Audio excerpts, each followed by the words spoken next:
जय श्री राधे कृष्ण। आप सभी का हमारे YouTube चैनल पे बहुत बहुत स्वागत है।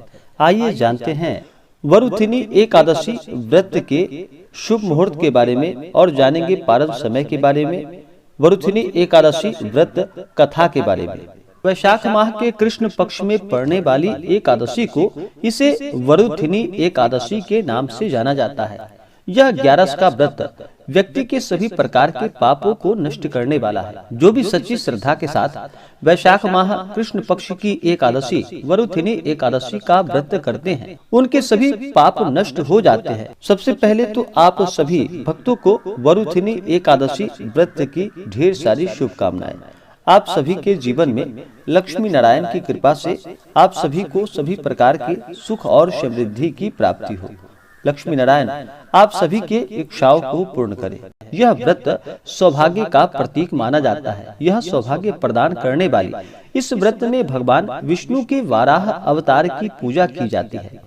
यह एकादशी का व्रत भक्तों की हर कष्ट और संकटों से रक्षा करता है, इसलिए इसे वरुथिनी 11 या वरुथिनी एकादशी के नाम से जाना जाता है। वरुथिनी एकादशी व्रत को करने से दुखी व्यक्ति को सुख प्राप्त होता है। राजा के लिए स्वर्ग के मार्ग खुल जाते हैं। इस व्रत का फल सूर्य ग्रहण के समय दान करने से जो फल प्राप्त होता है, वही फल इस व्रत को करने से प्राप्त होता है। इस व्रत को करने से मनुष्य लोक और परलोक दोनों में सुख को पाता है और अंत समय में स्वर्ग को प्राप्त करता है। शास्त्रों में कहा गया है कि इस व्रत को करने से व्यक्ति को हाथी के दान और भूमि के दान करने से अधिक शुभ फलों की प्राप्ति होती है। सभी दानों में सबसे उत्तम तिलों का दान कहा गया है।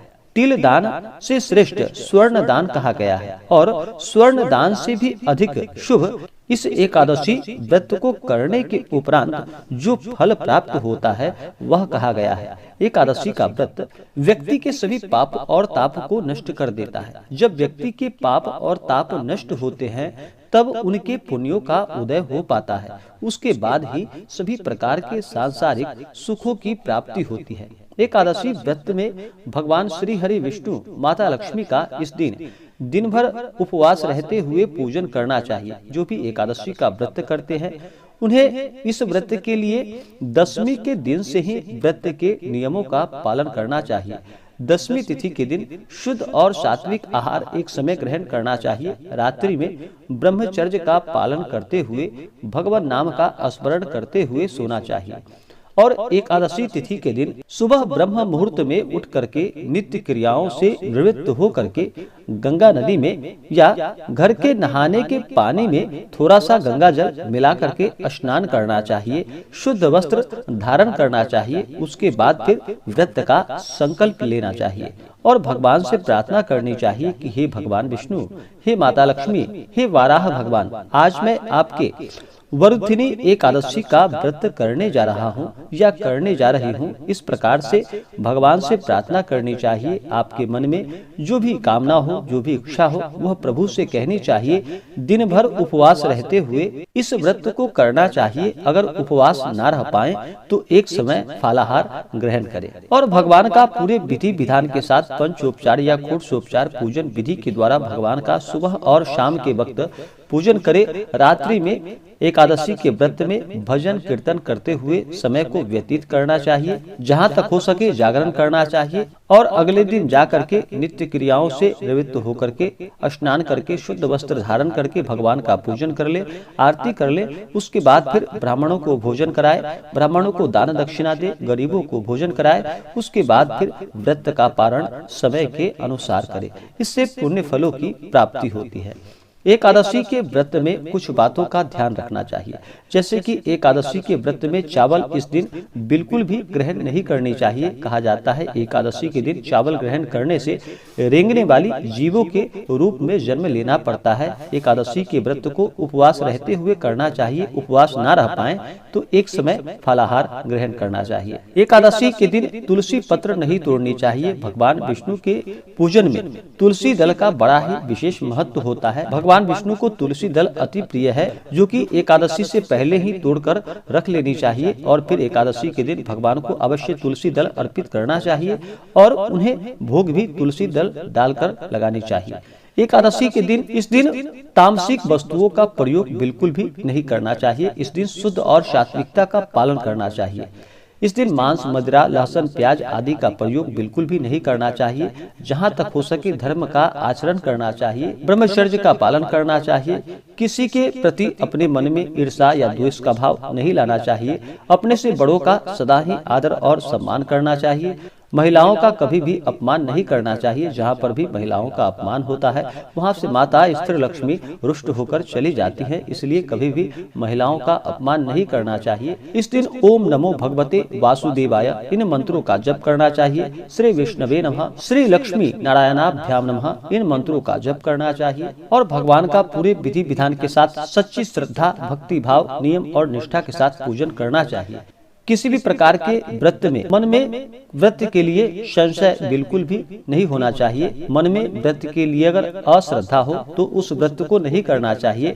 अश्रद्धा रखते हुए अगर आप व्रत को करते हैं तो वह व्रत निष्फल ही माना जाता है। इसलिए प्रभु पे विश्वास करते हुए इस व्रत को करना चाहिए। तो आइए जानते हैं वैशाख माह कृष्ण पक्ष में वरुथिनी एकादशी का व्रत वर्ष 2022 में कब किया जा रहा है, तो जानेंगे इसके शुभ मुहूर्त के बारे में। एकादशी तिथि प्रारंभ समय जो कि 25 अप्रैल 2022 दिन सोमवार रात्रि 1:39 और एकादशी तिथि की समाप्ति होगी 26 अप्रैल 2022 दिन मंगलवार रात्रि 12:49।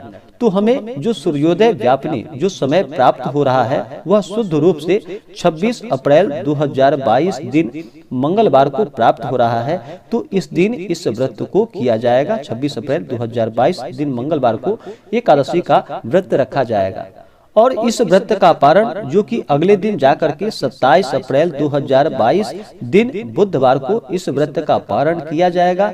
इस बार वरुथिनी एकादशी व्रत का पारण जो कि कुशोदकेन पारणम यानी कि कुशा के जल से इस व्रत का पारण किया जाएगा। यह अगर संभव ना हो तो तुलसी दल से या फल से व्रत का पारण कर सकते हैं। एकादशी के दिन जो कि राहु काल का समय होगा वह समय दोपहर 3:02 से शाम 4:41 तक राहु काल का समय होगा। राहु काल समय के दौरान कोई भी शुभ कार्य या नया कार्य नहीं करना चाहिए, यह लाभप्रद नहीं होता है। इस दिन अभिजीत मुहूर्त होगा जो कि सुबह 11:21 से दोपहर 12:13 तक। सूर्योदय समय सुबह 5:17 और सूर्यास्त शाम 6:18। नक्षत्र शतभिषा नक्षत्र शाम 4:56 तक। उसके बाद पूर्व भाद्रपद नक्षत्र।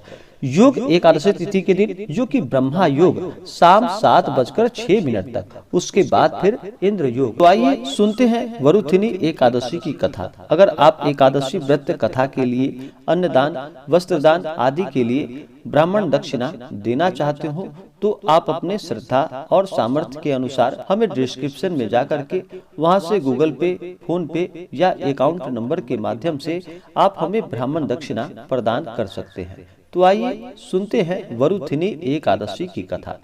तो बोलिए प्रेम से भगवान श्री हरि विष्णु की जय, माता लक्ष्मी की जय, वाराह भगवान की जय। बहुत समय पहले की बात है कि प्राचीन समय में नर्मदा नदी के तट पर मानधाता नामक एक राजा रहते थे।